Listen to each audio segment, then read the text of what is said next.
So, you think you know how the first Native Americans got here? Think again. This isn't some peaceful tale of brave explorers strolling into a new land. It's darker than that. Way darker. We're talking frozen wastelands, starvation, ancient beasts, and people stuck in an icy limbo for 10,000 years with no way forward and no way back.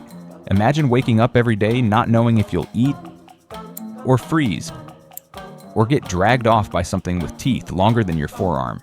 No shelters, no second chances, just wind and snow and silence so deep it could drive you mad. And still, they kept going, generation after generation, holding on when everything around them said, "Let go." This is the true story, the one no one tells. And if you stick around till the end, you'll learn the part they left out of every textbook. The dark and horrific part about what they really had to do to survive. Imagine a vast frozen wasteland, nothing but snow, ice, and silence. The wind is howling like a ghost with unfinished business. A lone figure trudges through knee-deep snow, wrapped in animal hides, holding a flint-tipped spear. Behind him, more people, a whole tribe, really. Men, women, kids, all trying to survive the wild, and oh, it's not friendly. There are giant bears, mammoths, wolves the size of minivans. This isn't a survival movie. This is Siberia, around 25,000 years ago. These weren't mythical creatures. These were real humans. Scientists believe a group of Siberians crossed into what we now call Alaska using a massive stretch of land known as the Bering Land Bridge. Back then, sea levels were lower and ice connected Asia and North America. But the funny thing was that they didn't just cross it. They got stuck on it for thousands of years. Let that sink in. Your ancestors might have been trapped in a frozen no man's land for over 10,000 years.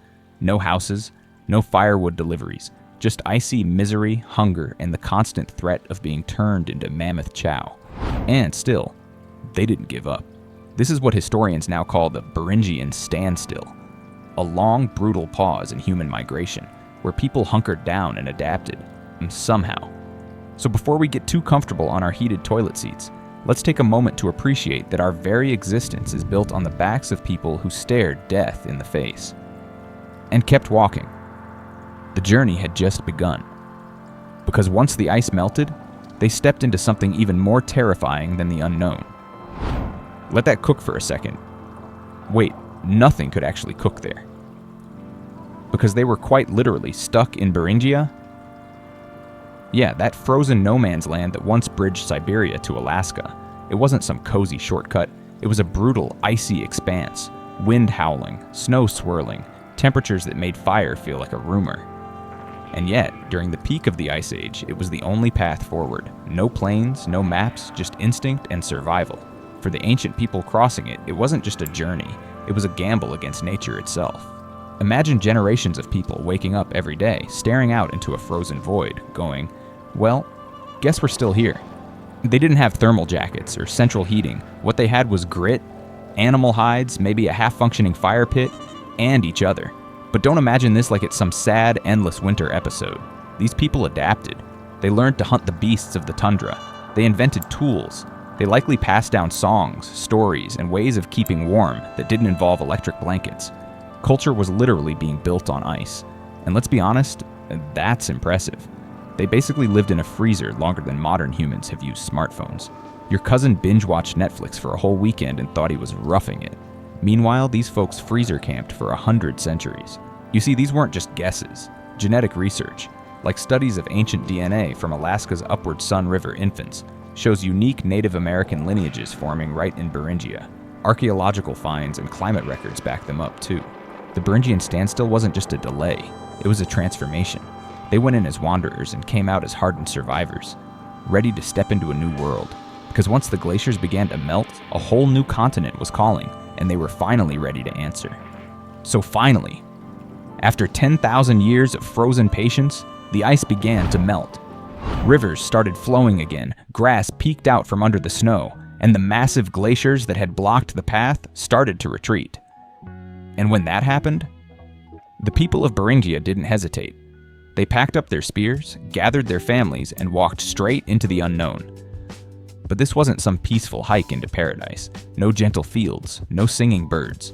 What they walked into looked more like a prehistoric horror movie. Giant glaciers towering like walls of death.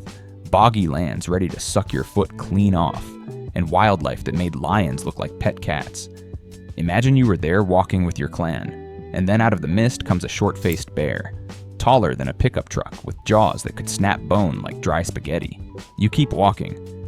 Suddenly a saber-toothed cat is watching from the bush, and then there were the woolly mammoths. Not exactly dangerous unless they charged, but still, who wants to camp near something the size of a garage? This was survival of the bold. No maps, no backup plan, just raw courage, instinct, and maybe a lot of crazy. But the twist of fate is that they made it. They crossed into a vast land no one had ever seen before. North America was their blank canvas, but it came with challenges written in teeth, claws, and freezing nights. And that's the real lesson here. Every time things got hard, they didn't stop. They adapted. New tools, new strategies, new gods, new legends. They always kept on moving forward. To them, it was about evolving or dying. They had stepped off the glacier, and into the beginning of everything that would come after. Now here's where things get interesting. Not everyone took the icy hiking trail through the middle of the continent. Some of our bold ancestors may have taken a different route entirely. They went coastal. Yeah. Around 17,000 years ago, as the glaciers started peeling back and the sea levels were still relatively low, it's believed that a group of early Native American ancestors followed the Pacific coastline south, by boat. Not giant Viking ships or luxury yachts. We're talking basic handmade watercraft. Think logs, animal sinew, and a bucket load of determination. Basically, Stone Age Uber with no driver and a high chance of flipping over. Today, researchers call this the Kelp Highway, a watery road lined with fish, shellfish, sea mammals, and kelp forests stretching all the way from Beringian to Baja California. Studies and ocean models tell us the coast was navigable, and archaeologists even found evidence in On Your Knees Cave that early Alaskans lived almost entirely on marine foods. But this route, known as the Kelp Highway hypothesis, was surprisingly smart. Why? Because where there's kelp, there's fish. And where there's fish, there's dinner.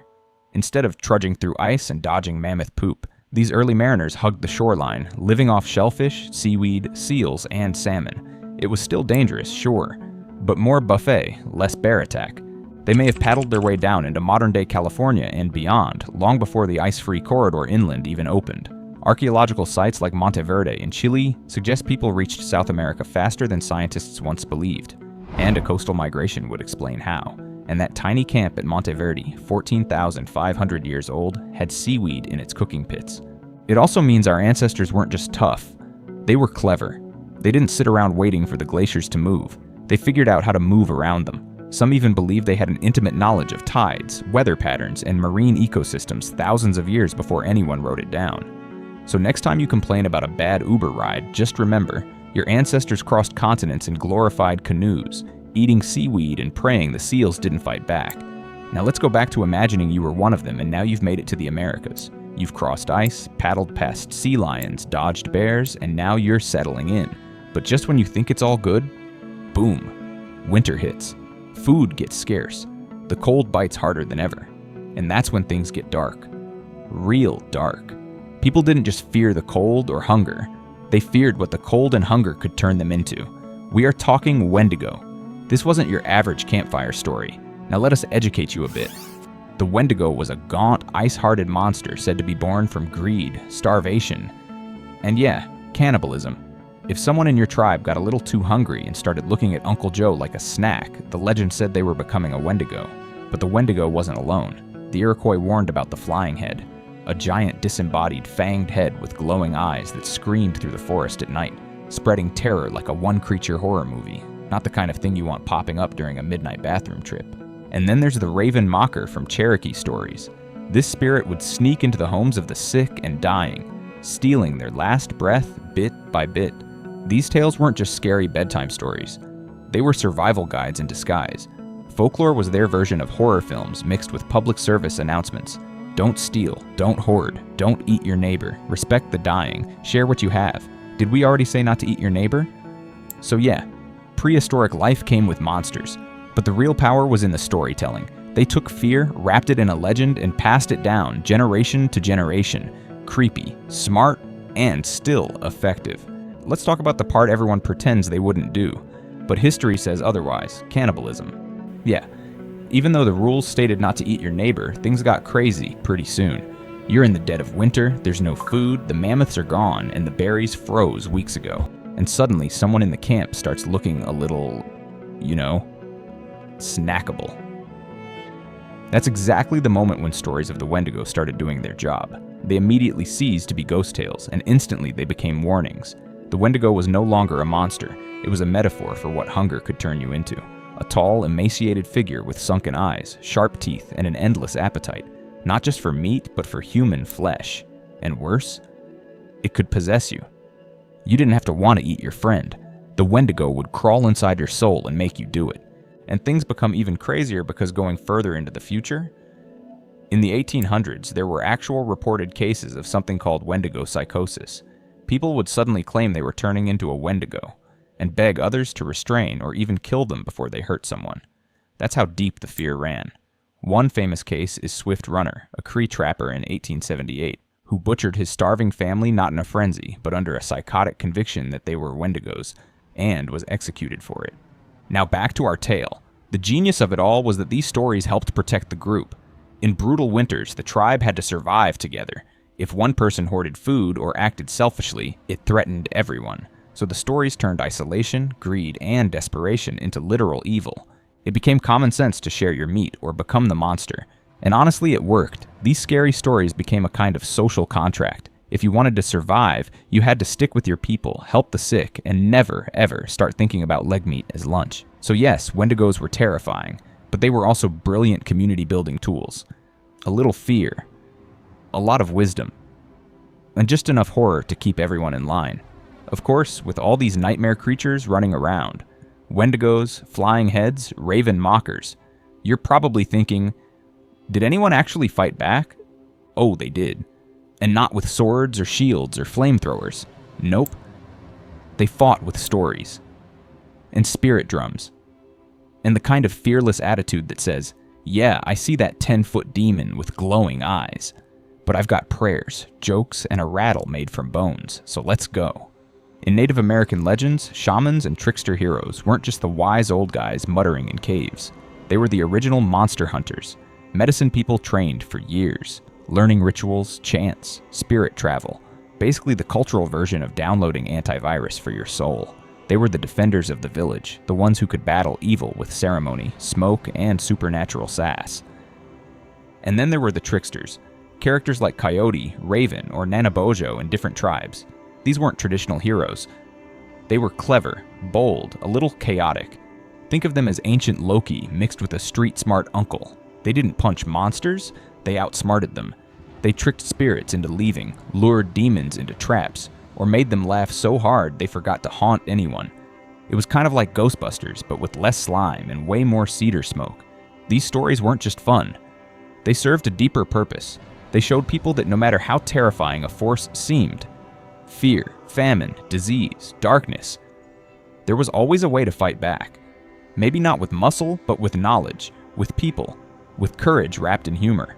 So while the monsters scared people into behaving, the heroes reminded them that they weren't helpless. Someone always stood up. Sometimes it was a warrior, sometimes a medicine woman, and sometimes just a coyote with a good punchline.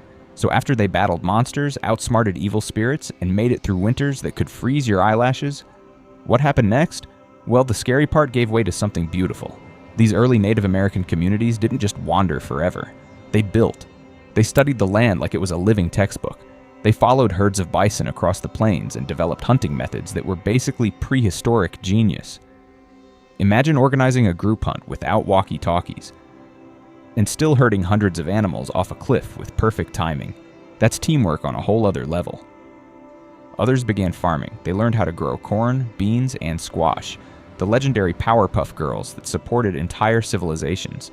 And they didn't just plant things randomly. They knew how to rotate crops, manage water, and use the land in ways even modern folks are still trying to relearn.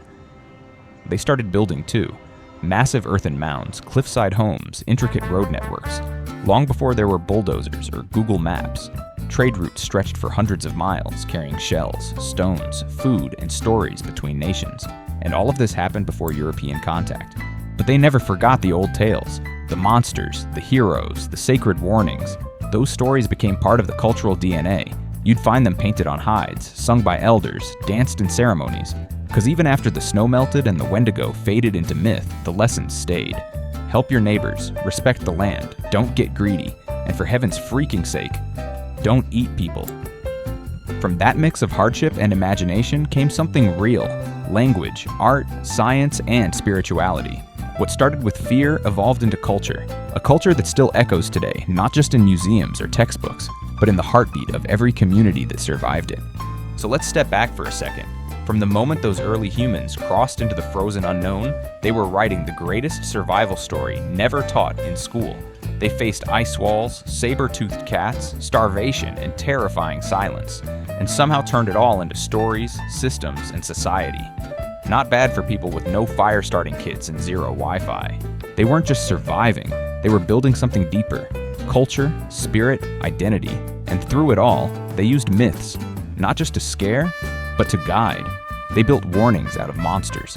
They wrapped rules in legends. They handed down wisdom wrapped in shadows. The Wendigo taught them to fight greed. The Raven Mocker reminded them to care for the dying. The Tricksters showed that survival isn't always strength. Sometimes it's brains, humor, and a well-timed prank. So here's the real lesson. Do you know we are their legacy? Every comfort we enjoy today, every warm meal, every electric heater, every safe night's sleep, it's built on the backs of those who faced nature with nothing but bones, stories, and each other. They turned fear into folklore, pain into purpose. And somehow, that gave birth to whole nations. Now we want to know your take. Which of these ancient monsters would keep you up at night? Could you stand face to face with the Wendigo in a snowstorm? Would you outwit the Raven Mocker with your last breath? Drop it in the comments below. We want your thoughts, your chills, and your favorite part of this wild journey through time. And hey, if you made it this far, you're tougher than most. So hit that like button. Share it with someone who needs to hear this story. And remember, the past isn't dead. It's whispering through every legend we still tell.